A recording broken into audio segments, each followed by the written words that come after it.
Hello everyone. जैसा कि हम पिछली क्लास में पढ़ रहे थे, हम हार्मोन्स ऑफ एंटीरियर पिट्यूटरी के बारे में हमने पढ़ा था। एंटीरियर पिट्यूटरी के सारे हार्मोन हमने पढ़े और उनसे संबंधित बीमारियों का भी हमने जिक्र किया।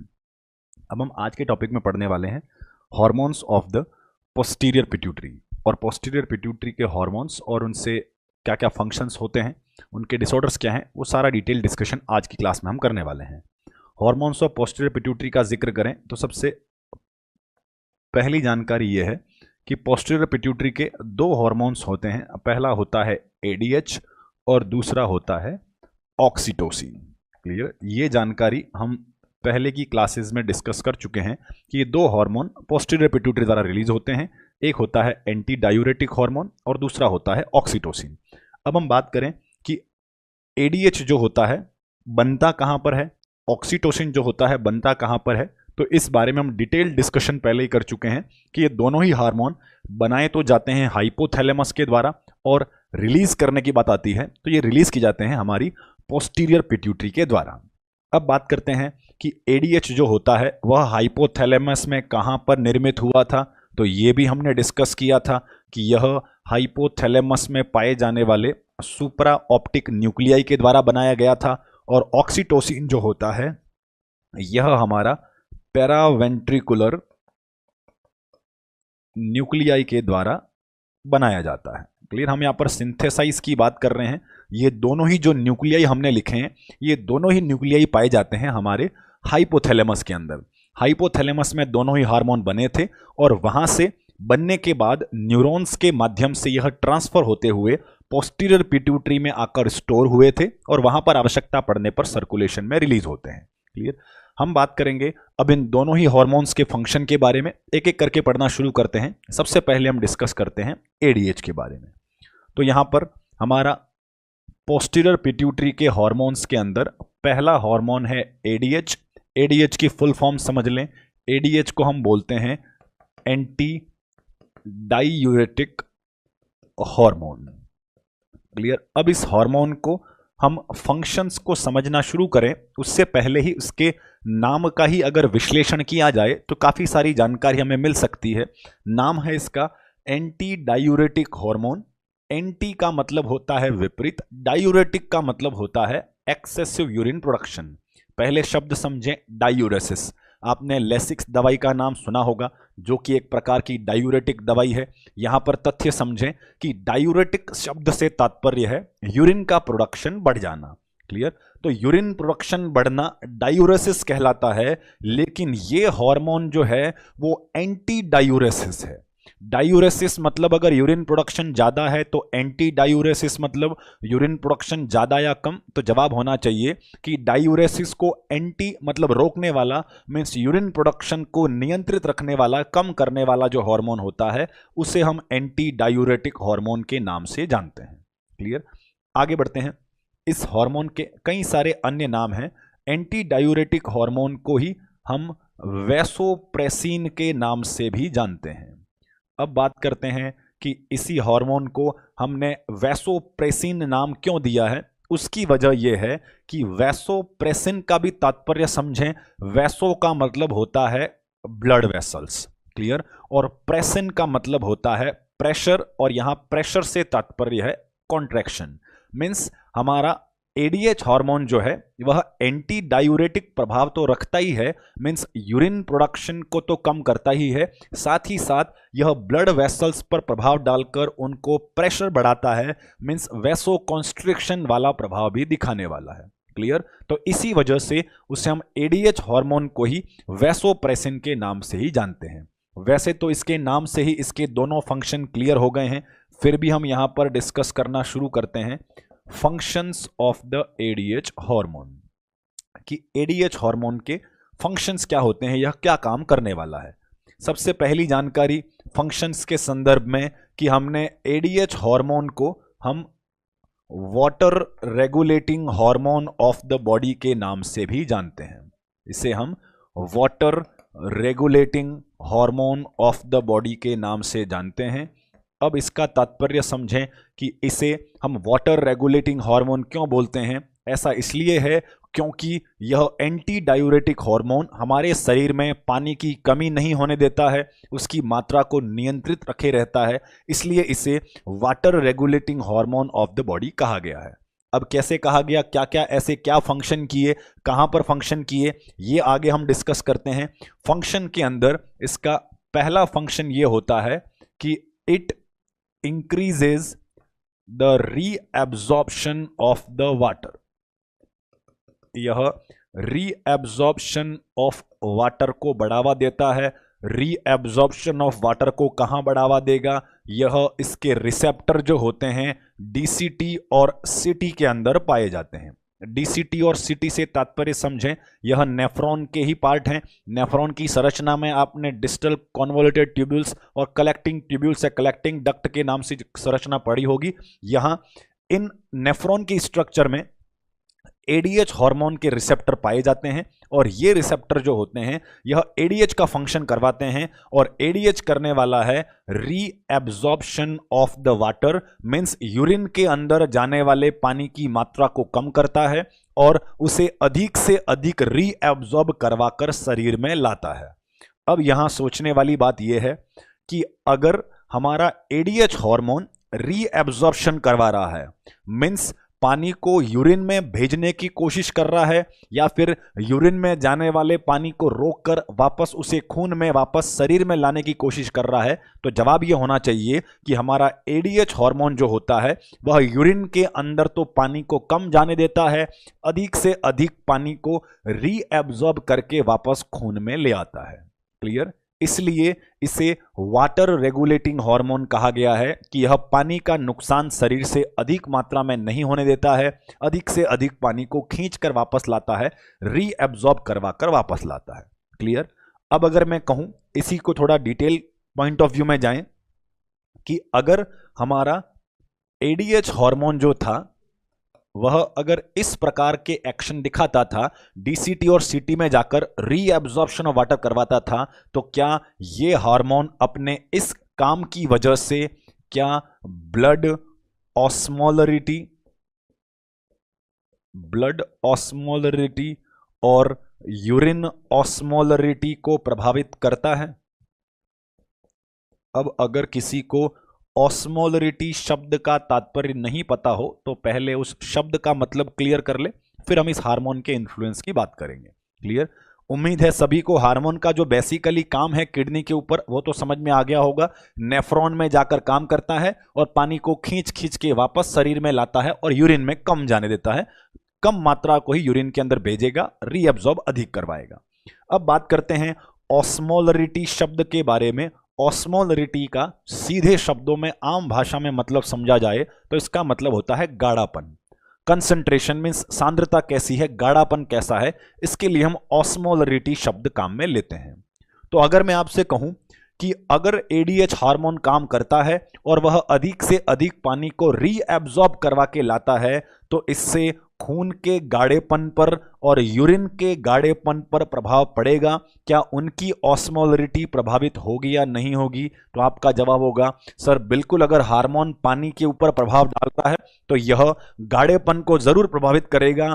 जहां पर पानी ज्यादा ये भेजेगा, जहां पर ज्यादा पानी को ये ले जाएगा, वहां तो गाढ़ापन थोड़ा कम होगा और जहां पर पानी कम जाएगा वहां पर गाढ़ापन बढ़ जाएगा। किसी भी सॉल्यूशन का गाढ़ापन जनरली उसमें पानी ज्यादा है या कम है, कंटेंट ज्यादा है या कम है, इसी बात पर निर्भर करता है। तो हम यहां पर समझने वाले हैं कि ब्लड ऑस्मोलरिटी और यूरिन ऑस्मोलरिटी कैसे प्रभावित होंगे। अब सोचें कि अगर एडीएच काम करता है तो किडनी में जाकर क्या करेगा? किडनी में जाकर जो पानी यूरिन में जा रहा था उसे खींच लेगा, उसे रीअब्जॉर्ब करवा लेगा, तो वो सारा पानी वापस कहां आएगा? वो सारा वापस ब्लड में आ जाएगा और ब्लड में अगर पानी वापस आकर मिल जाएगा तो इससे ब्लड का गाढ़ापन बढ़ेगा कि पतला हो जाएगा? तो जवाब होना चाहिए कि सर अगर ब्लड में वापस से पानी को खींच के लाया जाएगा तो इससे ब्लड की ऑस्मोलरिटी कम हो जाएगी, ब्लड पतला होने लगेगा, ब्लड का गाढ़ापन कम होने लगेगा। क्लियर? तो इसका मतलब हमारा एडीएच हार्मोन जो होता है वह ब्लड ऑस्मोलरिटी को कम करता है। कम क्यों किया? क्योंकि पानी ला ला के खून में मिला दिया। कहां से लाया? किडनी से लाया, किडनी में कहां जा रहा था, यूरिन में जा रहा था, उसे पकड़कर वापस ले आया। अब बात करते हैं कि क्या ऐसा होने से यूरिन के ऑस्मोलरिटी, यूरिन के गाढ़ेपन पर भी प्रभाव पड़ता है? तो बिल्कुल पड़ने वाला है। कैसे? यूरिन के अंदर हमारे शरीर के वेस्ट प्रोडक्ट जा रहे थे, माना कि क्रिएटिनिन है, हमारा यूरिया है, वो सब हमारे यूरिन में जा रहे थे और पानी भी साथ में जा रहा था। अब हमारे हार्मोन ने यह किया कि बहुत सारे पानी को वापस खींच लिया, पानी को खींचा या वेस्ट प्रोडक्ट को खींचा, तो हमारा जवाब होगा कि सर पानी को ही वापस खींचा है।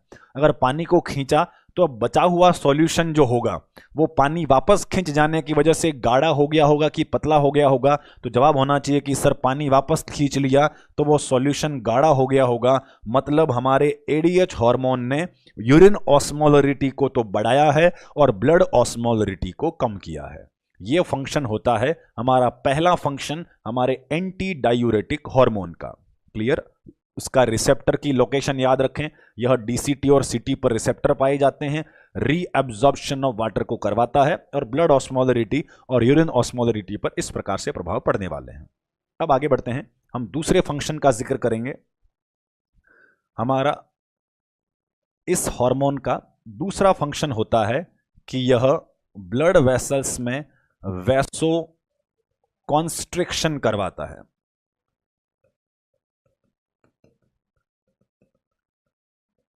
यह ब्लड वेसल्स के अंदर वैसो कॉन्स्ट्रिक्शन करवाने वाला है। मीन्स जैसा कि हमने शुरू में ही कहा था कि हमने एडीएच को कुछ अन्य नामों से भी जानते हैं, वो अन्य नाम को समझे। हमने एडीएच को वैसोप्रेसिन का नाम दिया था, तो नाम देने का औचित्य भी यही था कि इसका फंक्शन ये होता है कि यह किडनी के अंदर जाकर पानी को रीअब्जॉर्ब करवाने के साथ साथ में यह हमारी ओवरऑल सिस्टमिक सर्कुलेशन में ब्लड वेसल पर भी अपना प्रभाव डालता है और वैसो कॉन्स्ट्रिक्शन करवाने वाला है। अब ये बताइए, क्या वैसो कॉन्स्ट्रिक्शन ये करवाएगा तो क्या इसका प्रभाव हमारे शरीर में ब्लड प्रेशर पर भी पड़ने वाला है? तो बिल्कुल पड़ेगा। इतना तो आप जानते ही होंगे कि ब्लड वेसल्स अगर कॉन्स्ट्रिक्ट हो जाती हैं तो ऐसी स्थिति में ब्लड का प्रेशर बढ़ता है, और वहीं अगर वेसल्स डायलेट हो जाती हैं तो ब्लड का प्रेशर कम होने लगता है। तो यहां पर हमारा एडीएच हार्मोन जो है वह वैसो कॉन्स्ट्रिक्शन का काम करवाने वाला है। तो वैसो कॉन्स्ट्रिक्शन करवाने से यह ओवरऑल तौर पर यह प्रभाव डालता है कि यह ब्लड प्रेशर को इंक्रीज करवाने की क्षमता रखता है। अब थोड़ा और लॉजिकल तथ्य की तरफ जाएं तो यह भी आपको दिमाग में विचार आना चाहिए कि ब्लड प्रेशर के ऊपर जो बढ़ाने वाली घटना है उसके ऊपर एडीएच दोहरा प्रभाव डालता है। मींस केवल एक ही तरीके से यह बीपी को बढ़ावा नहीं देता है, यह दो तरीकों से बीपी को बढ़ावा देता है। कैसे बढ़ावा देगा? दो तरीकों से, उस बात को समझें। पहला तरीका हमने पढ़ा था कि यह पानी का रीएब्जॉर्प्शन करवाता है। अगर पानी का रीएब्जॉर्प्शन करवाकर उसे खून में लाएगा तो वॉल्यूम ऑफ ब्लड बढ़ेगा कि कम होगा? मीन्स खून की मात्रा जो है उसमें इजाफा होगा या कमी होगी? तो जवाब होना चाहिए कि अगर सर पानी खून में आकर मिलेगा तो खून की मात्रा बढ़ेगी, वॉल्यूम ऑफ ब्लड बढ़ने वाला है। अगर वॉल्यूम ऑफ ब्लड बढ़ता है तो क्या इससे भी ब्लड के प्रेशर में इजाफा होगा कि नहीं होगा? बिल्कुल होने वाला है। वॉल्यूम तो बड़ा ही बड़ा है, साथ ही दूसरा प्रभाव यह है कि इसने वेसल्स में कॉन्स्ट्रिक्शन करवा दिया है, और अगर वेसल्स में कॉन्स्ट्रिक्शन भी करवाता है तो इससे भी ब्लड के प्रेशर में बढ़ोतरी देखने को मिलने वाली है। तो ये दो काम होते हैं हमारे एंटी डायूरेटिक हार्मोन के।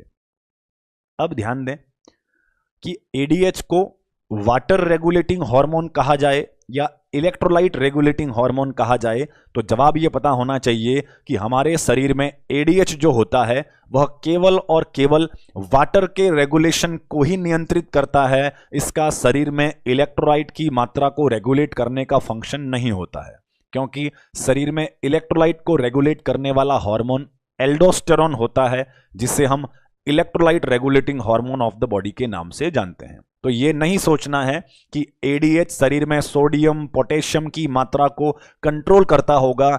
इस एडीएच हार्मोन को सोडियम पोटेशियम की मात्रा से कोई लेना देना नहीं है, यह शरीर में पानी की मात्रा को रेगुलेट करता है।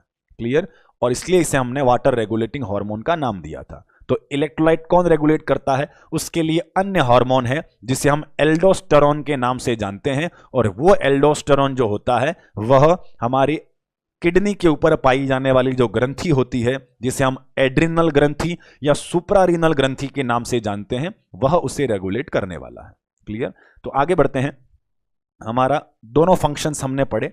अब मैं आपसे कहूं, जो हमने अब तक फिजियोलॉजी पढ़ी है कि हमारे हाइपोथैलेमस के अंदर विशेष न्यूक्लियाइज थे, उनके माध्यम से हमारा एडीएच हार्मोन का निर्माण हुआ था। कौन कौन से न्यूक्लियाई हमने आज भी डिस्कस किए हैं। हमारे न्यूक्लियाइज के नाम थे supra optic nuclei and paraventricular nuclei.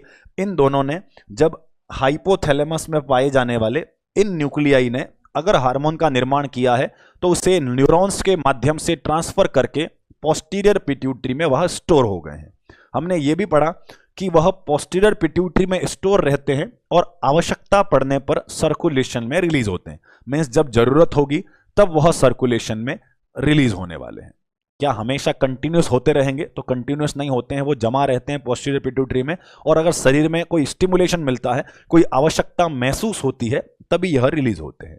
तो अब मेरा सवाल यह है कि हमारे शरीर में ऐसी कौन सी घटना होगी या ऐसी कौन सी कंडीशन चल रही होगी जिस दौरान पिट्यूटरी को यह महसूस होगा कि एडीएच को रिलीज कर देना चाहिए। मतलब हम यहां डिस्कस करने वाले हैं ऐसी कौन सी कंडीशन है जो कि एडीएच के रिलीज को इंक्रीज करती है, मींस एडीएच के रिलीज को बढ़ावा देती है। ऐसी कौन सी कंडीशन है जिस स्थिति में हमारा शरीर एडीएच रिलीज करता है? तो इसके लिए समझना होगा, हमारी पिट्यूटरी ब्लड की ऑस्मोलरिटी को डिटेक्ट करता है। किसको डिटेक्ट करने वाला है? हमारी पिट्यूटरी जो है वह ब्लड की ऑस्मोलरिटी को डिटेक्ट करता है और ब्लड की ऑस्मोलरिटी के आधार पर जरूरत महसूस होने पर उस ब्लड के अंदर एडीएच को रिलीज करता है। अब ये बताइए कि ब्लड की ऑस्मोलरिटी कैसी चल रही होगी?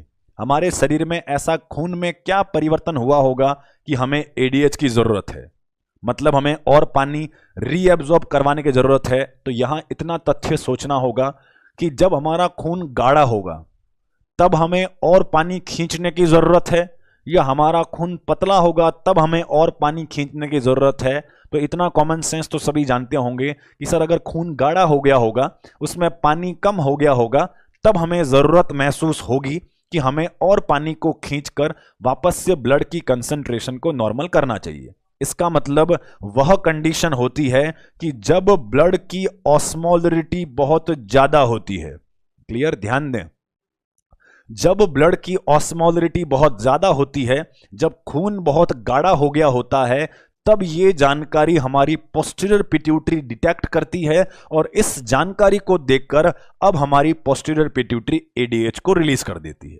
अब एडीएच आएगा तो क्या होगा? जब एडीएच आएगा तो वह किडनी में जाकर बहुत सारे पानी को रीअब्जॉर्ब करवाएगा, और रीअब्जॉर्ब करवाएगा तो पानी कहां आएगा? पानी खून में आएगा, और अगर खून में पानी आएगा तो वापस से उसके गाढ़ापन कम हो जाएगा, कंसंट्रेशन नॉर्मल हो जाएगी। क्लियर? इस केस में आपको थोड़ा कंफ्यूजन हो सकता है कि सर पहले तो आपने लिखा था कि ब्लड ऑस्मोलरिटी कम हो जाती है, अभी आपने लिखा है कि ब्लड ऑस्मोलरिटी बढ़ जाती है, तो इतना कंफ्यूजिंग ये क्यों है? तो ऐसा इसलिए है क्योंकि इसे अगर मैं सिंप्लीफाई वे में अगर लिखूं तो इस तथ्य को समझें। सबसे पहले यह हुआ कि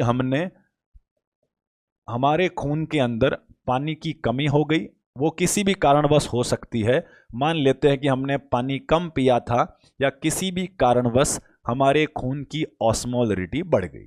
पूरी सिचुएशन को ध्यान से समझें। मान लिया जाए मैंने पिछले 2 घंटे से पानी नहीं पिया है, मेरे शरीर में पानी कम हो गया है, और अगर पानी मैंने नहीं पिया है तो खून, अपने आप सी बात है कि खून गाढ़ा हो गया होगा, खून में पानी की कमी हो गई होगी। क्लियर?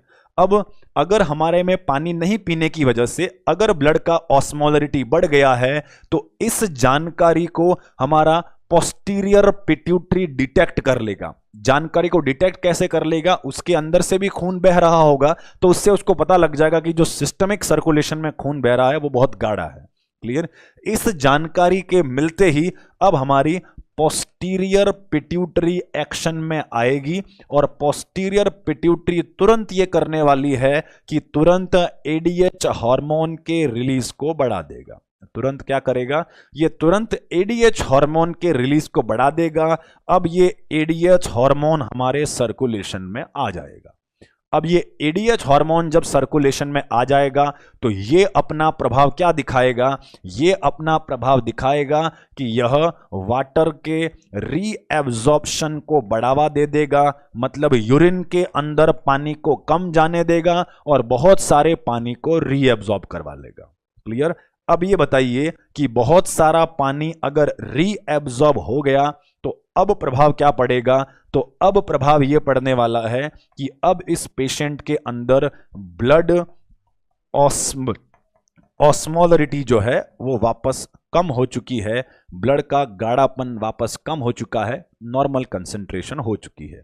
तो यहां इस पूरी घटना को आप समझ गए होंगे कि एक जगह पर ज्यादा एक जगह पर कम क्यों लिखा है। तो यहां तथ्य एक एक लाइन में इनका अंतर समझें। ऐसी कौन सी परिस्थिति है जिसको देखकर पोस्टीरियर पिट्यूटरी एडीएच को रिलीज करता है?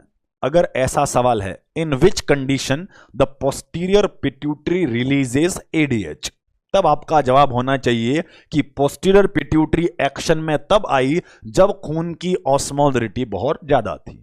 तो इस सवाल का जवाब होना चाहिए when the blood osmolarity becomes increased. अब दूसरा सवाल क्या आएगा वो समझे। दूसरा सवाल आएगा when ADH hormone is released what will be the effect on the blood osmolarity. अब सवाल यह पूछा गया है कि अगर सर्कुलेशन में एडीएच हार्मोन रिलीज हो जाता है तो उसका शरीर पर क्या इफेक्ट पड़ता है, क्या प्रभाव पड़ता है। तो अब हमारा आंसर होना चाहिए कि एडीएच का इफेक्ट ये होता है कि यह पानी को रीएब्जॉर्ब करवाकर ब्लड की ऑस्मोलरिटी को वापस कम की तरफ लाता है, पानी को रीएब्जॉर्ब करवाकर खून के गाढ़ेपन को कम करने लगता है। क्लियर। ये तो कंडीशन थी जिसकी वजह से एडीएच निकला था और एडीएच निकलने की वजह से जो रिजल्ट मिला है वो इस प्रकार है। तो दोनों का सवाल अलग अलग होगा। उम्मीद है आपको समझ में आ गया होगा। अब हम आगे क्या पढ़ने वाले हैं वो समझें। अब हम आगे एडीएच हार्मोन से संबंधित बीमारियां पढ़ने वाले हैं। जैसा कि हम शुरू से ही कहते आए हैं, दो प्रकार की बीमारियां हर हार्मोन के केस में होती हैं। दो बीमारियां कौन कौन सी, या तो किसी हार्मोन का हाइपर सिक्रीशन होगा या फिर किसी हार्मोन का हाइपोसिक्रीशन होगा। सबसे पहले हम बात करते हैं हाइपोसिक्रीशन ऑफ द एडीएच के बारे में। तो हम यहां पर पहला डिसऑर्डर पढ़ रहे हैं, हाइपोसिक्रीशन ऑफ द एडीएच। नाम से ही क्लियर है, हाइपोसिक्रीशन ऑफ एडीएच का मतलब है कि एडीएच की मात्रा जो है वह कम अगर रिलीज होती है तो उसे हम हाइपोसिक्रीशन ऑफ द एडीएच के नाम से जानते हैं।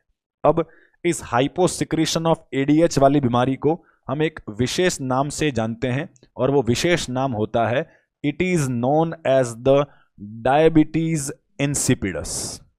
इस बीमारी को हम डायबिटीज इंसिपिडस के नाम से जानते हैं। तो ध्यान दें, अगर कहीं पर भी डायबिटीज इंसिपिडस शब्द लिखा हुआ हो तो यह तात्पर्य क्लियर होना चाहिए कि डायबिटीज इंसिपिडस एक ऐसी बीमारी है जिसके अंतर्गत एडीएच हार्मोन की मात्रा कम हो जाती है। और एडीएच हार्मोन कौन सा है, anti diuretic hormone.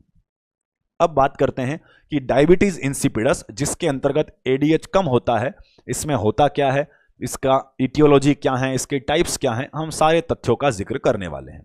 Diabetes insipidus ऐसी बीमारी है जिसके अंतर्गत सर्कुलेशन में एडीएच का लेवल नॉर्मल की तुलना में कम होने लगता है, उसे हम डायबिटीज इंसिपिडस बोलने वाले। अब डायबिटीज इंसिपिडस में हम डिस्कस करेंगे टाइप्स के बारे में। अब मैं अगर इसके टाइप्स डिस्कस करूं उससे पहले आपको डायबिटीज इंसिपिडस के कुछ कैरेक्टरिस्टिक फीचर, मतलब खासियत कि क्या खास लक्षण इस बीमारी में देखने को मिल सकते हैं, वो आपको पता होना जरूरी है। अब इसके लिए कोई टिपिकल पॉइंट की तरफ नहीं जाना है। अगर जैसा कि मैं शुरू से कहते आया हूं, जब एंडोक्राइन हमने शुरू किया, कि अगर आपको एंडोक्राइन सिस्टम में किसी भी हार्मोन का डिसऑर्डर समझना है तो पहले आपको उस हार्मोन का फंक्शन याद होना जरूरी है, क्योंकि फंक्शन अगर याद होगा तभी हम ये बता पाएंगे कि अगर ये हार्मोन ज्यादा हो गया तो क्या होगा और यही हार्मोन अगर कम हो गया तो क्या होगा। अब बात करते हैं कि डायबिटीज इंसिपिडस में एडीएच कम है। अब ये बताइए, अगर एडीएच होता तो क्या करता, एडीएच होता तो बहुत सारे पानी को वापस खींच कर लाता और यूरिन की मात्रा को कम कर देता, क्योंकि पानी वापस खून में आता तो यूरिन की मात्रा कम हो जाती। अब ये बताइए, अगर एडीएच वहां पर नहीं होगा तो क्या होगा? अगर एडीएच नहीं होगा तो पानी वापस रीएब्जॉर्ब होकर नहीं आ पाएगा। अगर रीएब्जॉर्ब होकर नहीं आ पाएगा तो कहां जाएगा? वो यूरिन में चला जाएगा, जिससे डायबिटीज इंसिपिडस का एक कैरेक्टरिस्टिक फीचर होता है, that is polyuria. Clear? Polyuria इसका कैरेक्टरिस्टिक फीचर है, और पॉलीयूरिया की वजह से दूसरा कैरेक्टरिस्टिक फीचर होता है, दैट इज पॉलीडिप्सिया। अब सभी को पॉलीयूरिया का रीजन तो समझ में आ गया होगा। अब हम बात करते हैं पॉलीडिप्सिया का रीजन। क्लियर? पहले समझें कि पॉलीयूरिया क्यों हुआ था। पॉलीयूरिया इसलिए हुआ क्योंकि एडीएच हार्मोन होता तो पानी को रीएब्जॉर्ब करवा कर वापस खून में लाता, लेकिन यहां पर एडीएच हार्मोन नहीं है तो पानी जो है वह यूरिन के अंदर जा रहा है, जिससे यूरिन की मात्रा बढ़ गई, और यूरिन की मात्रा का बढ़ जाना ही उसे हम पॉलीयूरिया के नाम से जानते हैं। अब हम बात करते हैं पॉलीडिप्सिया के बारे में। पॉलीडिप्सिया जो है इसका तात्पर्य होता है अत्यधिक प्यास लगना, ज्यादा से ज्यादा थर्स्ट महसूस होना, प्यास महसूस होना, इसे हम पॉलीडिप्सिया बोलते हैं। अब ये क्यों हुआ वो समझें। उसके लिए आपको लॉजिक समझना होगा कि अगर एडीएच हार्मोन की अनुपस्थिति में या कमी में अगर हमारे बॉडी से अत्यधिक यूरिन बाहर निकल रहा है, अगर यूरिन बाहर निकल रहा है तो क्या इसका प्रभाव शरीर में वाटर लेवल पर पड़ रहा होगा? क्या पड़ रहा होगा कि सर शरीर में पानी की कमी हो रही होगी। पानी की कमी क्यों हो रही होगी? क्योंकि पेशेंट के अंदर यूरिन बहुत बन रहा है, बहुत ज्यादा पानी यूरिन के अंदर जा रहा है। अब ये बताइए कि अगर पानी यूरिन में चला गया तो शरीर में पानी की कमी हो गई। अगर शरीर में पानी की कमी है तो खून गाढ़ा होगा कि पतला होगा? मीन्स ब्लड की ऑस्मोलरिटी ज्यादा होगी या कम होगी? तो आपका जवाब होना चाहिए कि सर ब्लड की ऑस्मोलरिटी ज्यादा होगी, क्योंकि खून में पानी धीरे धीरे कम होता जा रहा है तो खून गाढ़ा होता जा रहा है। जब हमारे ब्लड की ऑस्मोलरिटी बढ़ने लगती है, जब खून गाढ़ा होने लगता है, तब एक और सेंटर हमारे ब्रेन में जो पाया जाता है वह एक्शन में आता है, और उस सेंटर का नाम होता है that is the thirst centre. कौन सा होने वाला है? थर्स्ट सेंटर, जो कि कहां पाया जाता है? ये थर्स्ट सेंटर पाया जाता है हमारे हाइपोथैलेमस के अंदर। जो ब्रेन का हिस्सा है हाइपोथैलेमस, उसके अंदर हमारा थर्स्ट सेंटर पाया जाता है, और थर्स्ट सेंटर एक्टिवेट होने की वजह से हमें अत्यधिक प्यास लगने लगती है। तो ये पता होना चाहिए कि थर्स्ट सेंटर कब एक्टिवेट होता है, तो जब ब्लड ऑस्मोलरिटी ज्यादा हो जाती है तब हमारा थर्स्ट सेंटर एक्टिवेट होता है और हमें प्यास लगती है। तो अब ये बताइए कि इस पेशेंट में ब्लड की ऑस्मोलरिटी ज्यादा क्यों हो गई? ऐसा इसलिए हो गया क्योंकि इसके अंदर बहुत ज्यादा यूरिन बना, और बहुत ज्यादा यूरिन के अंदर बहुत सारे पानी का लॉस हो गया, जिससे खून गाढ़ा हो गया, और खून गाढ़ा होने से हाइपोथैलेमस के अंदर बैठा थर्स्ट सेंटर एक्टिवेट हो गया और व्यक्ति को अत्यधिक प्यास लगने लग जाती है। तो इसलिए हमारे डायबिटीज इंसिपिडस के दो कैरेक्टरिस्टिक फीचर हैं, that is polyuria and polydipsia. Clear? एक और तथ्य जान ले, यहां पर एक टर्म होती है 3P सिम्टम्स। क्लियर? यहां हम टाइप्स नेक्स्ट पेज में पढ़ेंगे। यहां कैरेक्टरिस्टिक फीचर के संदर्भ में मैं एक और तथ्य डिस्कस करता हूं। आपने सुना होगा 3P सिम्टम्स के बारे में, तो 3P सिम्टम्स क्या होते हैं इस बात को भी क्लियर करें। 3P symptom is a characteristic feature of the diabetes mellitus, not the diabetes insipidus. ध्यान दें, ये हमारे डायबिटीज इंसिपिडस का सिम्टम नहीं है। हमारे डायबिटीज इंसिपिडस में केवल कितने P वाले सिम्टम आ रहे थे? 2 P वाले सिम्टम, एक पॉलीयूरिया और एक पॉलीडिप्सिया। डायबिटीज मेलाइटस जब हम आगे एंडोक्राइन के अंतर्गत ही पढ़ेंगे, वहां पर 3P सिम्टम्स आते हैं, और वो 3P सिम्टम होने वाले हैं, एक होता है पॉलीयूरिया, एक होता है पॉलीडिप्सिया,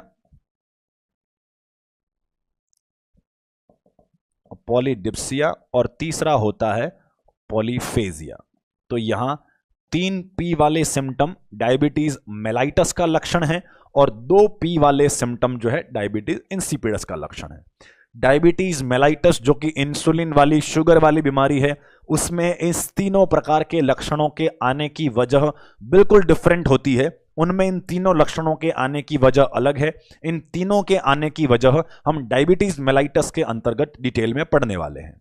यहां कंफ्यूज ना हो कि सर पॉलीयूरिया पॉलीडिप्सिया उसमें भी होता है, यहां पर भी नाम डायबिटीज से मिलता जुलता है, तो पता रखें वो था हमारा डायबिटीज मेलाइटस और यह है हमारा डायबिटीज इंसिपिडस। तो इंसिपिडस में कैरेक्टरिस्टिक फीचर होते हैं पॉलीयूरिया और पॉलीडिप्सिया, जबकि डायबिटीज मेलाइटस में कैरेक्टरिस्टिक फीचर होते हैं polyuria polydipsia and polyphagia. Clear? आगे बढ़ते हैं।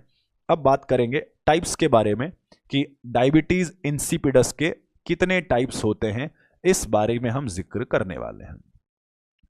अब डायबिटीज इंसिपिडस मतलब जिसमें ज्यादा यूरिन आता हो, जिसमें ज्यादा प्यास लगती हो, ये जो बीमारी है इसको हमने कारणों के आधार पर 3 बेसिक टाइप में डिवाइड कर दिया है। अब वो 3 बेसिक टाइप यहां पर समझें। सबसे पहला होता है क्रेनियोजेनिक, दूसरा होता है नेफ्रोजेनिक। पहला हम लिखते हैं क्रेनियोजेनिक डायबिटीज इंसिपिडस, दूसरा होता है नेफ्रोजेनिक डायबिटीज इंसिपिडस और तीसरा होता है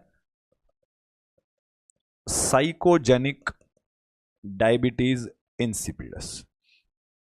अब ध्यान दें, हमने 3 नाम लिखे हैं, एक होता है क्रेनियोजेनिक, एक नेफ्रोजेनिक और एक साइकोजेनिक।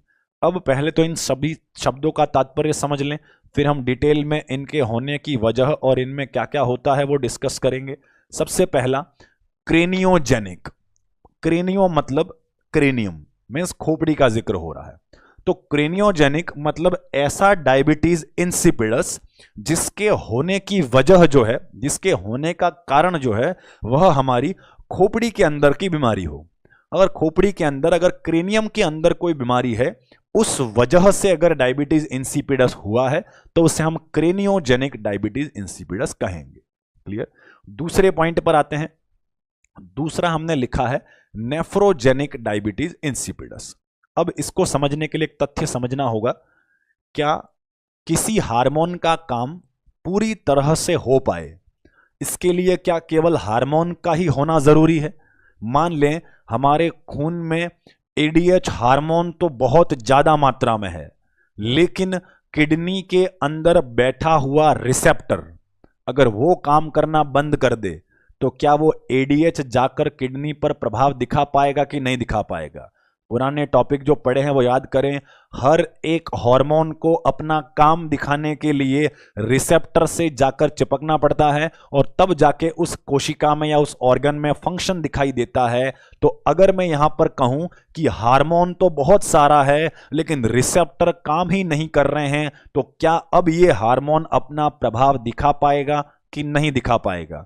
तो आपका सिंपल आंसर होगा कि सर अगर हार्मोन तो खूब है लेकिन उसे रिसीव करने वाला जो रिसेप्टर होता है अगर वही काम नहीं कर रहा है तो उनकी बॉन्डिंग ही नहीं बन पाएगी और काम पूरा नहीं हो पाएगा। इसके लिए याद करें कि हमारे जो एडीएच हार्मोन था उसके रिसेप्टर कहां थे? उसके रिसेप्टर थे नेफ्रॉन के अंदर, डीसीटी और सिटी के अंदर। क्लियर? डीसीटी और सिटी में रिसेप्टर थे। हार्मोन निकलता था पोस्टीरियर पिट्यूटरी से, खून से बहता बहता पहुंचता था किडनी के अंदर और किडनी में नेफ्रॉन के ऊपर वो अपना प्रभाव दिखाता था। अगर ऐसा कोई बीमारी हो जाए जिसके अंतर्गत उसकी पिट्यूटरी जो है वो तो बिल्कुल सही काम कर रही है, वो तो पर्याप्त मात्रा में एडीएच को रिलीज कर रही है, लेकिन अगर किडनी के अंदर बैठा रिसेप्टर जो है वह काम करना बंद कर दे तो क्या हार्मोन की कमी वाले लक्षण आएंगे? तो जवाब होना चाहिए सर बिल्कुल आएंगे, क्योंकि किसी काम के पूरा हो पाने के लिए दोनों का होना जरूरी है। हार्मोन का होना भी जरूरी है और रिसेप्टर का होना भी जरूरी है। अगर मैं कहूं कि हार्मोन बहुत सारा है लेकिन रिसेप्टर कम है तो पता होना चाहिए काम नहीं हो पाएगा। अगर वहीं मैं कहूं कि रिसेप्टर तो पूरे हैं लेकिन हार्मोन बना ही नहीं है, तब भी काम नहीं हो पाएगा। मीन्स दोनों का होना जरूरी है किसी काम के पूरा हो पाने के लिए। अब यहां पर नेफ्रोजेनिक वाला टाइप मतलब ऐसी बीमारी जिसके अंतर्गत उस पेशेंट के नेफ्रॉन के अंदर जो डीसीटी और सीटी वाला पार्ट है उसके अंदर पाए जाने वाले जो रिसेप्टर हैं वह रेसिस्टेंट हो चुके हैं। कैसे हो चुके हैं? रेसिस्टेंट मतलब काम ही नहीं कर रहे हैं, हार्मोन से बाइंड ही नहीं हो पा रहे हैं। ऐसे अगर रेसिस्टेंट रिसेप्टर हो जाएं और इस वजह से अगर बीमारी के लक्षण दिखाई दें तो उसे हम नेफ्रोजेनिक प्रकार का डायबिटीज इंसिपिडस बोलने वाले हैं। ध्यान दें, क्रेनियोजेनिक में प्रॉब्लम कहां थी? क्रेनियम में। तो फिर उसके अंदर भी हम तथ्य साथ में डिस्कस कर ही लेते हैं कि क्रेनियोजेनिक वाले में समस्या ये थी कि इस पेशेंट के अंदर डैमेज या नुकसान हुआ है, लेकिन वो डैमेज किडनी में नहीं हुआ है, या तो ये डैमेज हुआ है हाइपोथैलेमस के अंदर या फिर ये डैमेज हुआ है पोस्टीरियर पिट्यूटरी के अंदर। अगर इन दोनों ऑर्गन्स में से कहीं पर डैमेज है, एक बात तो क्लियर कर लें, हाइपोथैलेमस और पिट्यूटरी दोनों की लोकेशन क्या है, कहां पर है? तो जवाब होगा कि सर दोनों ब्रेन के अंदर है। ब्रेन के अंदर मतलब इस खोपड़ी के अंदर है। क्लियर? अब अगर ये दोनों ऑर्गन्स हमारे डैमेज हो जाएं तो क्या इसका प्रभाव हार्मोन की मात्रा पर पड़ेगा? तो बिल्कुल पड़ने वाला है। हाइपोथैलेमस तो फैक्ट्री था, बनाने वाला था, और पोस्टीरियर पिट्यूटरी एक रिटेलर था, डीलर था, जो कि हार्मोन को आवश्यकता पड़ने पर बाहर छोड़ता था। तो अगर इन दोनों में से किसी भी जगह पर अगर डैमेज हुआ तो ऐसी स्थिति में शरीर में हार्मोन के लेवल में कमी आने लगती है, और हार्मोन में कमी आने से कौन सी बीमारी होती है? डायबिटीज इंसिपिडस होती है। अगर हार्मोन में कमी आने की वजह खोपड़ी के अंदर होने वाला डैमेज हो तो उसे हम क्रेनियोजेनिक प्रकार का डायबिटीज इंसिपिडस बोलने वाले हैं। क्लियर? तो पता लग गया होगा कि एक के अंदर तो दिक्कत खोपड़ी के अंदर है और दूसरे के अंदर दिक्कत नेफ्रॉन के अंदर है। क्लियर? अब बात करते हैं तीसरे वाले के बारे में। तीसरे का नाम है साइकोजेनिक डायबिटीज इंसिपिडस। अब साइकोजेनिक का मतलब, साइको का मतलब साइकोलॉजी। ध्यान दें, यहां साइको का मतलब है साइकोलॉजी, और साइकोलॉजी मतलब व्यक्ति का बिहेवियर, उसकी आदत जो है। क्लियर? अब डायबिटीज इंसिपिडस हो पाने की वजह जो है वो किसी व्यक्ति की बिहेवियर पैटर्न या उसकी आदत भी हो सकता है। अब आदत कैसे बीमारी करवा सकता है उसके लिए समझें। मान लिया जाए एक कोई मेंटल डिसऑर्डर वाला पेशेंट है, मान लेते हैं स्किज़ोफ्रेनिया का ही मरीज है। एक स्किज़ोफ्रेनिया का मरीज है जो कि एबनॉर्मल बिहेवियर दिखाता है, एक असामान्य बिहेवियर दिखाता है, और वो एबनॉर्मल बिहेवियर दिखा रहा है कि वो बार बार एक ही काम को रिपीटेडली करता है। वो हर बार 15-20 मिनट में खड़ा होता है, एक बार मटके के पास जाता है, गिलास उठाता है, पानी पी लेता है, वापस आकर बैठ जाता है। हर 15 मिनट में ऐसी एबनॉर्मल घटना को अंजाम देता है। क्या वो पागल व्यक्ति ऐसा काम कर सकता है? तो आपका जवाब बिल्कुल होगा कि सर स्किज़ोफ्रेनिया वाला व्यक्ति मेंटली थोड़ा डिस्टर्ब होता है, वो ऐसी बार बार वाली घटना कर सकता है। तो अब उसने उसके एबनॉर्मल साइकोलॉजी की वजह से ये किया कि उसने बार बार जाकर गिलास उठाकर बार बार पानी पीने लग गया। अगर वो बार बार पानी पिएगा तो क्या इस वजह से उसको बहुत अधिक यूरिन आ सकता है? बिल्कुल आएगा। अगर हम भी एक नॉर्मल व्यक्ति हैं, अगर मैं भी जानबूझकर अगर 10 गिलास पानी पी लूं अलग 1-2 घंटे के अंतराल में, बार बार 10-10 मिनट के अंतराल में एक एक गिलास पानी पी लूं, तो क्या हमारा भी यूरिन आउटपुट बढ़ जाएगा कि नहीं बढ़ेगा? बिल्कुल बढ़ने वाला है। लेकिन इस केस में अगर मैंने 10 गिलास पानी पिया है, उस वजह से अगर मुझे यूरिन ज्यादा आ रहा है, इसके पीछे क्या मेरे हाइपोथैलेमस या पिट्यूटरी में नुकसान है? बिल्कुल नहीं है। हाइपोथैलेमस पिट्यूटरी सही काम कर रहे हैं। क्या इसके पीछे मेरे नेफ्रॉन्स में एबनॉर्मलिटी है? नेफ्रॉन में बिल्कुल एबनॉर्मलिटी नहीं है, रिसेप्टर बिल्कुल सही काम कर रहे हैं। तो फिर मुझे ज्यादा यूरिन क्यों आ रहा है? मुझे डायबिटीज इंसिपिडस का वो कैरेक्टरिस्टिक फीचर क्यों आ रहा है? ये कैरेक्टरिस्टिक फीचर अब मुझे क्यों फील हो रहा है? तो उसके पीछे आपका जवाब होगा कि सर आपके द्वारा किया गया एबनॉर्मल बिहेवियर जो है, आपकी साइकोलॉजिकल कंडीशन की आपको बार बार पानी पीने की आदत पड़ गई है, ये आपके पॉलीयूरिया की वजह हो सकता है। तो ऐसा पॉलीयूरिया या ऐसा डायबिटीज इंसिपिडस जो व्यक्ति के बिहेवियर की वजह से दिखाई दे रहा है, उसे हम साइकोजेनिक प्रकार का डायबिटीज इंसिपिडस बोलते हैं। और इसके पीछे क्या जिम्मेदार होने वाला है? इसके पीछे जिम्मेदार होता है that is abnormal behaviour. Clear, abnormal behaviour. और इस डायबिटीज इंसिपिडस को हम पॉलीडिप्सिक डायबिटीज इंसिपिडस के नाम से भी जानते हैं। अब पॉलीडिप्सिक डायबिटीज इंसिपिडस से तात्पर्य यह है कि किसी व्यक्ति में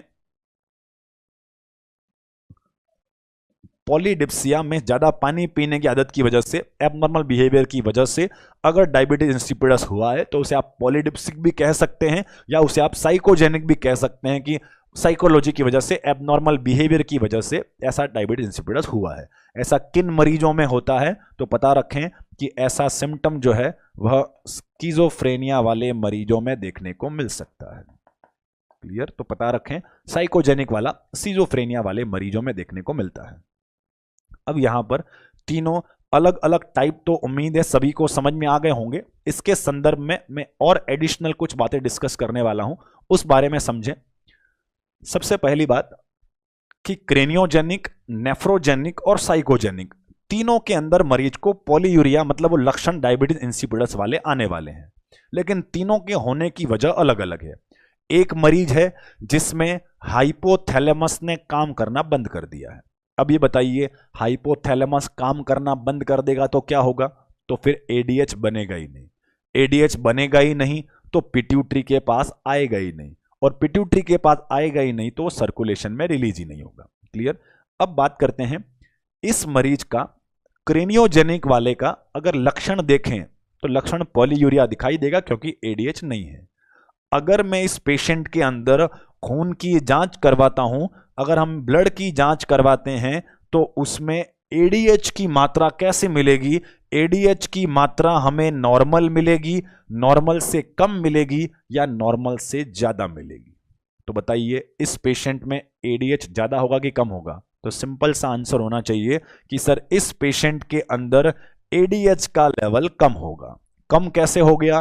क्योंकि जो एडीएच को बनाता और रिलीज करता था, यही दोनों ऑर्गन काम नहीं कर पा रहे हैं, तो फिर हार्मोन का खून में आ पाना कैसे संभव होगा? तो हाइपोथैलेमस में प्रॉब्लम है या पोस्टीरियर पिट्यूटरी में प्रॉब्लम है, ऐसी स्थिति में एडीएच के लेवल में कमी हमें खून के अंदर देखने को मिलेगी।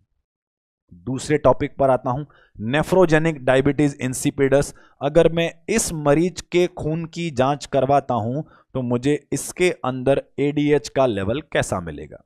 तो बताइए इस पेशेंट के अंदर एडीएच का लेवल हमें कैसा प्राप्त होने वाला है? इसके लिए सोचें। नेफ्रोजेनिक वाले मरीज को समस्या कहां पर है? उसे हाइपोथैलेमस में समस्या है या पिट्यूटरी में है या नेफ्रॉन में है या उसकी आदत में प्रॉब्लम है? तो आपको सीधा लिखा हुआ दिखेगा कि सर इसको अंदर प्रॉब्लम जो है वो केवल नेफ्रॉन में है। अगर इसको प्रॉब्लम नेफ्रॉन में है तो क्या उसका ब्रेन सही होगा? तो बिल्कुल सही होगा। अगर ब्रेन सही है तो उसके अंदर बैठा हाइपोथैलेमस और पोस्टीरियर पिट्यूटरी भी सही काम कर रहे हैं, तो बिल्कुल सही काम कर रहे होंगे। अगर इस पेशेंट में हाइपोथैलेमस और पोस्टीरियर पिट्यूटरी सही काम कर रहे होंगे तो क्या ये व्यक्ति एडीएच बना लेता होगा? तो जवाब होना चाहिए कि सर बिल्कुल बना लेता होगा। तो फिर बताइए इसको बीमारी क्यों हो गई? इसमें रिजल्ट क्यों नहीं दिख रहे हैं? काम क्यों नहीं हो पा रहा है? तब जवाब होना चाहिए कि सर इसके प्रॉब्लम जो है वो नेफ्रॉन में है। नेफ्रॉन में प्रॉब्लम है तो रिसेप्टर जो है वो रेसिस्टेंट हो चुके हैं। रिसेप्टर अगर रेसिस्टेंट हो गए हैं तो फिर वो हार्मोन जो है वो बन तो रहा है लेकिन आके चिपक ही नहीं पा रहा है क्योंकि रिसेप्टर काम नहीं कर रहे हैं। तो इसके खून की जांच करवाएं तो एडीएच जो है वो नॉर्मल मिलेगा, कम मिलेगा या ज्यादा मिलेगा? तो यहां जवाब होना चाहिए कि इस पेशेंट के अंदर हमें एडीएच का लेवल थोड़ा ज्यादा मिलेगा। अब आपके दिमाग में सवाल आ रहा होगा कि सर आपने कहा है कि इस पेशेंट में हाइपोथैलेमस पिट्यूटरी ठीक काम कर रहे हैं, नेफ्रॉन में दिक्कत है, तो हार्मोन बनेगा। ये बात तो समझ में आ गई कि हाइपोथैलेमस ठीक है तो हार्मोन बनेगा, लेकिन ये ज्यादा बनेगा ये क्यों लिखा गया है? तो इसके लिए आपको थोड़ा पीछे के टॉपिक में जाना होगा। जब हमने हाइपोथैलेमस पढ़ा था, हमने एक फीडबैक मैकेनिज्म पढ़ा था, पॉजिटिव फीडबैक मैकेनिज्म और नेगेटिव फीडबैक मैकेनिज्म। याद करें, जब हमारे शरीर में किसी हार्मोन का काम नहीं हो पाता है, अगर काम पूरा नहीं होता है तो हम कौन सा फीडबैक भेजते हैं? कि और हार्मोन आने दिया जाए या फिर रोक दिया जाए। जब काम पूरा नहीं होता है तो हमें लगता है कि और हार्मोन को बुलाना चाहिए ताकि काम पूरा हो पाए, तो हम पॉजिटिव फीडबैक भेजते हैं। और वहीं अगर कोई ज्यादा काम हो पा रहा है, अगर ज्यादा हार्मोन का फंक्शन हो पा रहा है, तो हम कौन सा फीडबैक भेजते हैं? हम नेगेटिव फीडबैक भेजते हैं। क्लियर? अब थोड़ा लॉजिक लगाएं। इस पेशेंट में जो कि नेफ्रोजेनिक वाला प्रकार का है, इसका हाइपोथैलेमस काम कर रहा है, वो उसने हार्मोन बना दिया, एडीएच नॉर्मल मात्रा में बना दिया, जितना जरूरत था उतना। वो नॉर्मल मात्रा वाला एडीएच गया किडनी के पास में, किडनी के अंदर नेफ्रॉन पे जाकर उसने चिपकने की कोशिश की, लेकिन रिसेप्टर सही नहीं थे, वो नहीं चिपक पाया। तो क्या काम पूरा हुआ? काम नहीं हुआ। पेशेंट बहुत सारा यूरिन करता जा रहा है, काम नहीं हुआ, वाटर का रीअब्जॉर्प्शन नहीं हो पाया। तो इसका मतलब हमारे हाइपोथैलेमस और पोस्टीरियर पिट्यूटरी को क्या फीडबैक मिलेगा? काम ठीक से हो रहा है, हार्मोन रोक दिया जाए, या काम ठीक से नहीं हो रहा है, हार्मोन बढ़ाया जाए? तो यहां जवाब होना चाहिए कि ऐसी स्थिति में पॉजिटिव फीडबैक मैकेनिज्म काम करेगा। जब रिसेप्टर से हार्मोन नहीं चिपकेगा तो एक पॉजिटिव फीडबैक जाएगा कि अभी काम नहीं हो पा रहा है और हार्मोन को भेजा जाए। क्या हाइपोथैलेमस और हार्मोन बना सकता है? तो बिल्कुल बना सकता है, क्योंकि इस पेशेंट का हाइपोथैलेमस बिल्कुल स्वस्थ है। तो बीमारी कहां है? बीमारी केवल नेफ्रॉन में है। तो इस पेशेंट के अंदर उस पॉजिटिव फीडबैक मैकेनिज्म की वजह से इसमें एडीएच का लेवल थोड़ा अधिक देखने को मिलने वाला है। तीसरे पॉइंट पर आते हैं। तीसरा पॉइंट है साइकोजेनिक डायबिटीज इंसिपिडस। इस मरीज में भी अगर हम ब्लड की जांच करवाएं, इसमें भी अगर हम खून की जांच करवाएं, तो इसके अंदर एडीएच का लेवल कैसा मिलेगा? तो यहां जवाब होना चाहिए ना तो इसके हाइपोथैलेमस में दिक्कत है और ना ही इसके नेफ्रॉन में दिक्कत है, तो कोई फीडबैक प्रक्रिया नहीं जाने वाली है। नॉर्मली हाइपोथैलेमस हार्मोन बनाता रहेगा और नॉर्मली नेफ्रॉन काम करते रहेंगे। केवल और केवल प्रॉब्लम है तो उसकी आदत में है, तो उस वजह से इसके खून में जब एडीएच के लेवल की जांच करवाएंगे तो हमें नॉर्मल प्राप्त होने वाला है। तो अब एक महत्वपूर्ण तथ्य आपको समझ में आया होगा कि इस पेशेंट के अंदर क्रेनियोजेनिक, नेफ्रोजेनिक और साइकोजेनिक तीनों प्रकार के मरीजों में एक समानता है कि तीनों के अंदर डायबिटीज इंसिपिडस है, मतलब तीनों को पॉलीयूरिया और पॉलीडिप्सिया महसूस होता होगा। क्लियर? अगर कोई पेशेंट पॉलीयूरिया और पॉलीडिप्सिया का है और हमें पता करना है कि वो क्रेनियोजेनिक वाला है, नेफ्रोजेनिक वाला है या साइकोजेनिक वाला है, तो हम सीधा उसके खून का सैंपल लेकर एडीएच की जांच करवा देंगे। एडीएच कम मिलेगा तो क्रेनियोजेनिक है, ज्यादा मिलेगा तो नेफ्रोजेनिक है, और नॉर्मल मिलेगा तो साइकोजेनिक है। क्लियर है सभी को? तो ये हो गए हमारे टाइप्स ऑफ डायबिटीज इंसिपिडस के बारे में। अब आगे बढ़ते हैं, हम बात करेंगे डायबिटीज इंसिपिडस होने के ईटियोलॉजी के बारे में। अब ईटियोलॉजी को समझें। ईटियोलॉजी मतलब कारण, और कारण वैसे हमने टाइप्स में डिस्कस कर ही लिए हैं। टाइप्स में हमने क्या पढ़ा? या तो ब्रेन में दिक्कत है, हाइपोथैलेमस या पोस्टीरियर पिट्यूटरी में, या फिर नेफ्रॉन में दिक्कत है, या फिर आदत में दिक्कत है। तो वही हम ईटियोलॉजी के अंदर पॉइंट लिखने वाले हैं। पहला पॉइंट हो सकता है डैमेज इन हाइपोथैलेमस और posterior pituitary. Damage in hypothalamus और पोस्टीरियर पिट्यूटरी एक वजह हो सकता है। दूसरा ईटियोलॉजी होगा रेसिस्टेंस ऑफ रिसेप्टर्स, और रिसेप्टर में रेसिस्टेंस क्यों होता है इसकी वजह भी समझें। यह एक प्रकार की हेरिडिटी वाली प्रॉब्लम है, मींस आनुवंशिक प्रॉब्लम है। हो सकता है माता पिता में से किसी के नेफ्रॉन में ऐसा रेसिस्टेंस, ऐसे नेफ्रॉन के रिसेप्टर कम काम कर रहे होंगे, तो उनकी संतान के अंदर भी रिसेप्टर में काम करने में इस प्रकार की कमी देखने को मिल सकती है। और तीसरा ईटियोलॉजी हो सकता है बिहेवियर एबनॉर्मलिटी।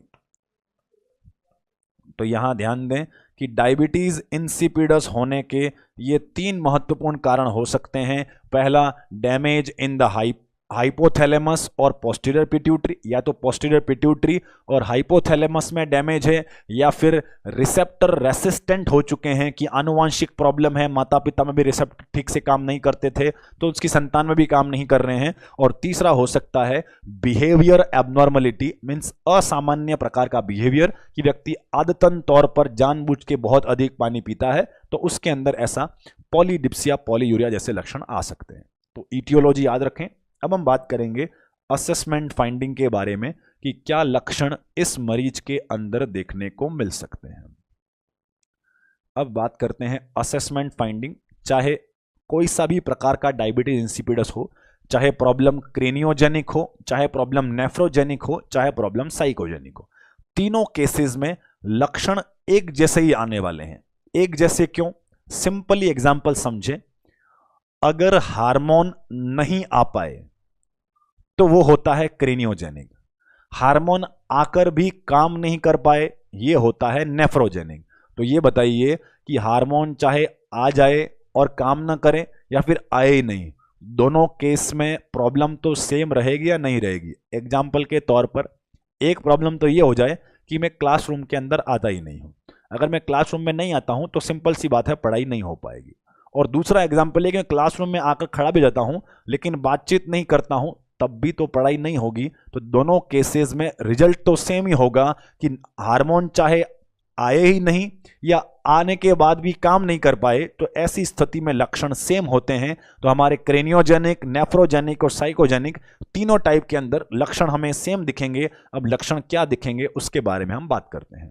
क्लियर? लक्षणों को समझने के लिए एडीएच के काम को वापस से एक बार रिकॉल करें। एडीएच क्या काम करता था? एडीएच पानी का रीएब्जॉर्प्शन करता था।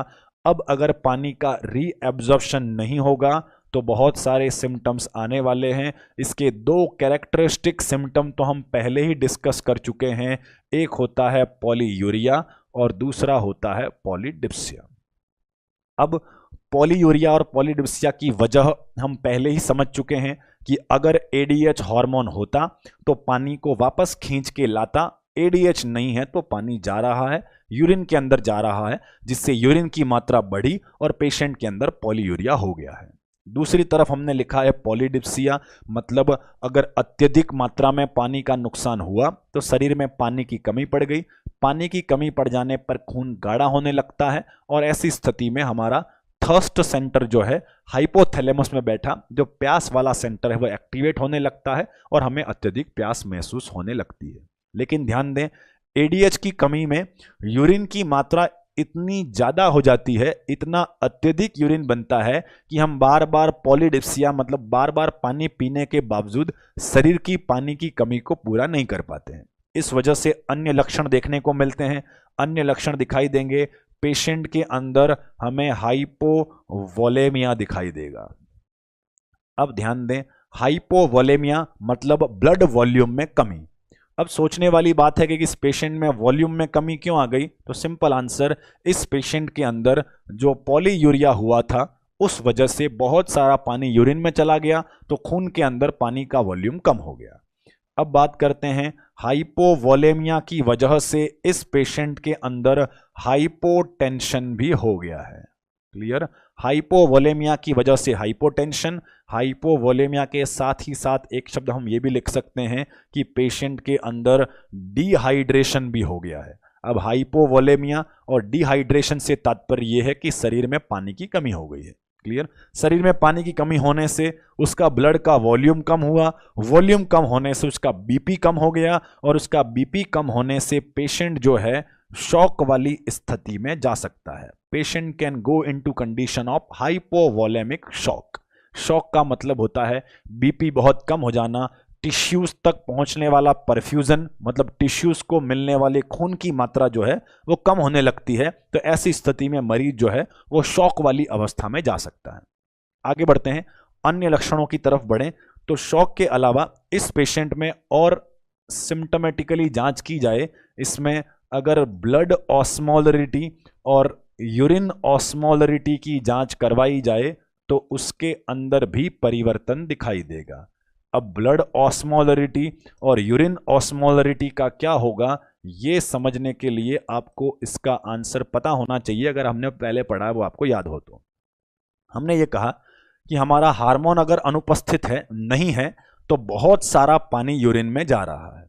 अगर बहुत सारा पानी यूरिन में चला गया तो खून में ज़्यादा हो गया कि कम हो गया, खून में पानी कम हो गया।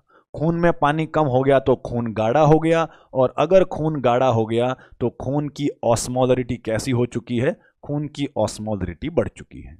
क्लियर। वहीं अगर मैं कहूं कि ऐसा होने से यूरिन की ऑस्मोलरिटी पर क्या फर्क पड़ता है, तब आपका आंसर होना चाहिए कि सर अगर एडीएच नहीं है तो बहुत सारा पानी जो है वो यूरिन में गया है, पॉलीयूरिया हो रहा है, जिससे यूरिन जो है बहुत पतला हो गया है और इससे यूरिन की ऑस्मोलरिटी जो है वह कम होने लगती है। ऑस्मोलरिटी मतलब गाढ़ापन। यूरिन तो बहुत पतला बिल्कुल पानी जैसा आ रहा है क्योंकि बहुत सारा पानी यूरिन में जा रहा है, और खून बहुत गाढ़ा हो गया है क्योंकि खून के अंदर पानी की कमी हो गई। अब एक आखिरी सिम्टम हम डिस्कस करते हैं कि क्या इस पेशेंट के अंदर जिसमें एडीएच की मात्रा कम हो गई है और पानी की मात्रा कम होती जा रही है, क्या इसमें सोडियम का लेवल प्रभावित हो सकता है, और अगर सोडियम का लेवल प्रभावित होगा तो उसके सीरम सोडियम लेवल में क्या प्रभाव पड़ेगा। इसके लक्षणों को एक बार दोबारा देख लें आप और उसके आधार पर सोच के बताएं कि इसके सर्कुलेशन में सोडियम की मात्रा पर क्या प्रभाव पड़ेगा। क्या क्या लक्षण हैं देख लें। पेशेंट को यूरिन बहुत आ रहा है, प्यास भी बहुत लग रही है, उसमें खून में पानी की कमी बहुत हो चुकी है, डिहाइड्रेटेड पर्सन है, बीपी भी बहुत कम है, शॉक वाली अवस्था में है, और ऑस्मोलरिटी में भी फर्क है। तो इसके सोडियम लेवल में क्या फर्क पड़ेगा, तो यहां आंसर को पहले ध्यान दें, फिर हम उसके रीजन की बात करेंगे। इस पेशेंट के अंदर हमें हाइपरनेट्रीमिया देखने को मिलने वाला है। क्या देखने को मिलेगा, इस पेशेंट के अंदर हमें हाइपरनेट्रीमिया देखने को मिलेगा। अब हाइपरनेट्रीमिया का तात्पर्य समझें। हाइपरनेट्रीमिया का तात्पर्य होता है सोडियम लेवल का सर्कुलेशन के अंदर बढ़ जाना, ब्लड के अंदर सोडियम लेवल का बढ़ जाना, यह हमें उसका प्रभाव दिखाई देता है। Sodium level becomes increased in the circulation. अब बहुत सारे लोगों के दिमाग में सवाल आ रहा होगा कि सर अगर बहुत ज़्यादा यूरिन बन रहा है, पेशाब बहुत ज़्यादा मरीज को लग रहा है, तो उसके शरीर में सोडियम की कमी होनी चाहिए, और आपने सोडियम की मात्रा ज़्यादा क्यों लिख दी है। अब इस बात को समझने के लिए आपको हमारे शुरुआत में जो हमने पॉइंट डिस्कस किया उस पर जाना होगा। हमारा शुरुआती पॉइंट यह था कि हमारा ADH hormone is a water regulating hormone, it is not the electrolyte regulating hormone. हमारा एडीएच कभी भी सोडियम को इधर उधर लाने ले जाने का काम नहीं करता है, ये केवल पानी को इधर उधर लाने ले जाने का काम करता है, और पानी के इधर उधर जाने की वजह से सोडियम इनडायरेक्टली प्रभावित हुआ है। कैसे वो समझें। मान लेते हैं एक नॉर्मल व्यक्ति था, हमारे शरीर में 10 लीटर पानी था। एग्जाम्पल के लिए लिख रहे हैं, उसको कोरिलेट करें। मान लेते हैं कि हमारे शरीर में 10 लीटर पानी था और उसके अंदर मान लिया जाए कि लगभग 2 kg 2 किलो उसमें सोडियम था। एग्जाम्पल है, इसको समझें। मान लेते हैं शरीर में 10 लीटर पानी था और उसमें 2 किलो सोडियम था, 2 किलो नमक था। फिर हुआ ये कि पेशेंट को डायबिटीज इंसिपिडस हो गया, और उस पेशेंट को डायबिटीज इंसिपिडस की वजह से पॉलीयूरिया हो गया। क्या हो गया है, पॉलीयूरिया हो गया है, मतलब बहुत अधिक मात्रा में यूरिन बन रहा है, और पॉलीयूरिया अगर होगा तो किसका लॉस होगा, पानी का लॉस होगा। अब इसके अंदर ये रिजल्ट है कि पेशेंट के अंदर अब पानी तो जो है वो कितना बचा हुआ है, अब पेशेंट में पानी जो है वो केवल 7 लीटर बचा हुआ है। ध्यान दें, पेशेंट के अंदर पानी अब केवल 7 लीटर बचा हुआ है, तो अब सोडियम कितना बचा होगा। क्या एडीएच के नहीं होने पर पानी तो यूरिन में गया ही है, क्या सोडियम भी यूरिन के अंदर गया होगा, तो जवाब होना चाहिए कि सोडियम को भेजना या रखना ये हमारे एडीएच के काम में नहीं आता है। तो एडीएच हार्मोन चाहे ज़्यादा हो चाहे कम हो, वह सोडियम से छेड़छाड़ नहीं करेगा। शरीर के अंदर सोडियम तो जितना पहले था उतना ही बना रहेगा। पहले 2 किलो था, अब भी वह 2 किलो ही रहने वाला है। 2 किलो ही क्यों रहा? क्योंकि एडीएच चाहे बढ़ जाए चाहे कम हो जाए, वह शरीर में सोडियम की मात्रा को तो प्रभावित करता ही नहीं है। तो किसको प्रभावित करता है? पानी की मात्रा को प्रभावित करता है। एडीएच नहीं था तो यूरिन के अंदर पानी जाने लग गया, और पानी यूरिन में चला गया तो शरीर में पानी कितना बचा? केवल 7 लीटर पानी बचा हुआ है। और सोडियम कितना है? सोडियम 2 किलो ही बचा हुआ है। अब ये बताइए, पहले जितनी सोडियम की कंसंट्रेशन, मतलब जो गाढ़ापन था, क्या अब भी वो कंसंट्रेशन सेम है या कंसंट्रेशन बढ़ गई है? अगर उस सॉल्यूशन में से पानी थोड़ा चला गया लेकिन नमक अभी भी उतना ही है, तो वो गाढ़ा होगा कि पतला होगा? तो हम पहले ही लिख चुके हैं कि खून जो है वो गाढ़ा होता है। मतलब अब सोडियम की कंसंट्रेशन जो है वो ज्यादा होने लगती है, इस वजह से हाइपरनेट्रीमिया हुआ है। और सिंप्लीफाई वे में समझें, इस पेशेंट के अंदर सोडियम की मात्रा में परिवर्तन नहीं आया है। इस पॉइंट को देखकर ये ना सोचें कि सर शरीर में, खून में सोडियम का लेवल बढ़ गया है, तो फिर नया सोडियम आया कहां से? तो इसका जवाब ये है कि इस व्यक्ति के शरीर में नया सोडियम नहीं आया है। तो फिर कंसंट्रेशन कैसे बढ़ गई? सोडियम की सांद्रता कैसे बढ़ गई? तो इसका जवाब यह है कि सोडियम तो पहले भी 2 किलो था, अब भी 2 किलो है, लेकिन पानी उसमें से कम हो गया है, इसलिए उस सॉल्यूशन में गाढ़ापन आ गया है, कंसंट्रेशन बढ़ गई है। जहां पहले वो 2 किलो नमक, 2 किलो सोडियम हमारे शरीर के 10 लीटर पानी में था, वही पानी अब केवल 7 लीटर बचा हुआ है। इस वजह से कंसंट्रेशन जो है वह प्रभावित होने वाली है। क्लियर? तो ये हो गया हमारा हाइपरनेट्रीमिया, इस पेशेंट के अंदर हमें देखने को मिलने वाला है। उम्मीद है सभी को समझ में आ गया होगा असेसमेंट फाइंडिंग्स तक। आगे हम इसके डायग्नोसिस और मैनेजमेंट वाले पॉइंट की तरफ बढ़ेंगे, लेकिन आज के लिए इतना ही। हम नेक्स्ट क्लास के अंदर इसके डायग्नोसिस और मैनेजमेंट वाला पॉइंट डिस्कस करने वाले हैं। क्लियर? आज हमने क्या पढ़ा, एक बार ब्रीफ ओवरव्यू जरूर देख लेते हैं। हमने आज की क्लास में पोस्टीरियर पिट्यूटरी के हार्मोन्स पढ़े हैं, और पोस्टीरियर पिट्यूटरी के हार्मोन्स, 2 हार्मोन का हमने जिक्र किया। पिट्यूटरी, पोस्टीरियर पिट्यूटरी के हार्मोन्स, पहला एंटी डायूरेटिक हार्मोन, दूसरा ऑक्सीटोसिन। एडीएच कहां बनता है? सुप्राऑप्टिक न्यूक्लियाई ऑफ हाइपोथैलेमस से। ऑक्सीटोसिन कहां से बनता है? Paraventricular nuclei of the hypothalamus. फिर हमने एक एक हार्मोन को पढ़ना शुरू किया। पहला एंटी डायूरेटिक हार्मोन हमने शुरू किया, उसके अन्य नाम हमने समझे कि इसे हम वैसोप्रेसिन के नाम से भी जानते हैं। वैसोप्रेसिन क्यों बोलते हैं? क्योंकि यह वेसल्स का कॉन्स्ट्रिक्शन करवाता है, इसलिए इसे हम वैसोप्रेसिन के नाम से भी जानते हैं। फंक्शंस की बात कही कि एडीएच शरीर में करता क्या है, तो इसका मेन पॉइंट यह है कि यह वाटर रेगुलेटिंग हार्मोन है, शरीर में पानी की मात्रा को नियंत्रित करता है। फिर हमने बात कही कि कहां कहां पर एक्शन करता है, तो पहला एक्शन होता है किडनी पर, और किडनी में जाकर क्या करता है? रीएब्जॉर्प्शन ऑफ वाटर करवाता है। रिसेप्टर कहां पर है? डीसीटी और सीटी पर। अगर पानी बहुत ज्यादा खींच कर लाएगा तो उससे खून की ऑस्मोलरिटी या खून का गाढ़ापन कैसा होगा? कम होगा। और यूरिन से पानी वापस खींच लेगा तो यूरिन कैसा हो जाएगा? गाढ़ा हो जाएगा, उसकी कंसंट्रेशन बढ़ जाएगी।